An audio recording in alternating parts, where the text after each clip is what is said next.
नमस्कार दोस्तों, मैं डॉक्टर नवीन बैसला। थायराइड की बीमारी को लेकर के लोगों का एक आम प्रश्न होता है कि ये बीमारी हमें क्यों हो जाती है, इसके क्या लक्षण हैं जिससे हम ये पता कर सकें हमें ये बीमारी हो गई है।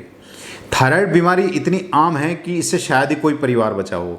ये दो तरह की होती है, एक हाइपोथायराइडिज्म और एक हाइपरथायराइडिज्म। हाइपरथायराइडिज्म के केसेस बहुत कम हैं, इसके बारे में हम कभी फिर बात करेंगे। जो सबसे ज़्यादा है वो हाइपोथायराइडिज्म ही है। तो आज हम डिस्कस करेंगे कि ये बीमारी हमें क्यों हो जाती है, इसके क्या लक्षण हैं, इसमें क्या हम जांचें करा सकते हैं, वे क्या इसका ट्रीटमेंट हो सकता है। तो ये वीडियो इसी पे आधारित है, आप हमारे साथ बने रहें। थायराइड एक ग्रंथि का नाम है जो हमारे गले में आगे की तरफ होती है। ये दो तरह के हार्मोन बनाती है, T3 और दूसरा T4। किसी भी कारण से अगर इन हार्मोन के बनाने में कमी हो जाए तो इसी को हम हाइपोथायराइडिज्म बोलते हैं। तो हाइपोथायराइडिज्म के जो कारण हैं उसमें सबसे पहला ऑटो इम्यून आता है, जिसमें हमारी रोगों से लड़ने की क्षमता हमारे थायराइड ग्रंथि के खिलाफ ही लड़ना शुरू कर देती है।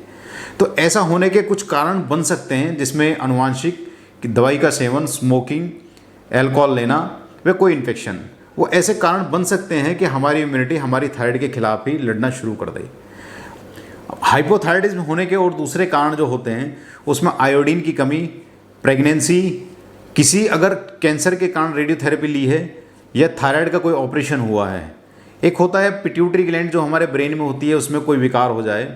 प्रेगनेंसी के टाइम पे भी ये समस्याएं आ सकती हैं। एक होता है कॉन्जेनिटल हाइपोथायराइडिज्म, जिसमें बच्चा जब पैदा होता है उसमें या तो थायराइड ग्रंथि होती नहीं है या उसमें कोई विकार होता है।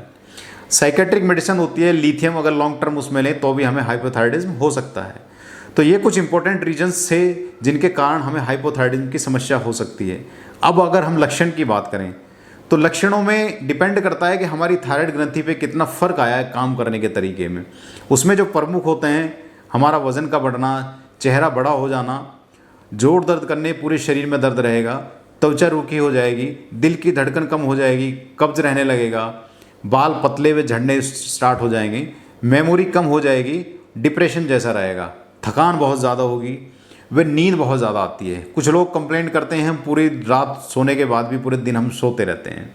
तो ये कुछ समस्याएं हैं जो हमें आनी शुरू हो जाती हैं। अगर इनमें से कोई भी आपको लक्षण है तो आपको थायराइड की जांच ज़रूर करा के देखना चाहिए। हो सकता है आपको हाइपोथायराइडिज्म हो। अब हम इसमें जाँच की अगर बात करें तो जाँच में एक थायराइड फंक्शन टेस्ट होता है जिसमें 3 तरह के हार्मोन होते हैं, T3, T4 और TSH। ऑटो इम्यून का कारण जानने के लिए कि हमारा जो हाइपोथायराइडिज्म है ऑटो इम्यून के कारण है या नहीं है, तो उसके लिए एंटी-TG और एंटी-TPO होता है। ये जांचें थोड़ी सी महंगी होती हैं लेकिन आपको करा के ज़रूर देखनी चाहिए।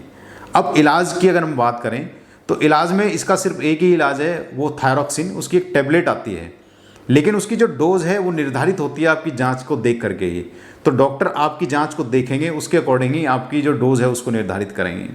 अब इस वीडियो में हमने डिस्कस किया है कि ये हमें बीमारी क्यों हो जाती है, इसके लक्षण क्या होते हैं, क्या हमें जांचें करानी चाहिए, वे क्या इसका इलाज होना चाहिए।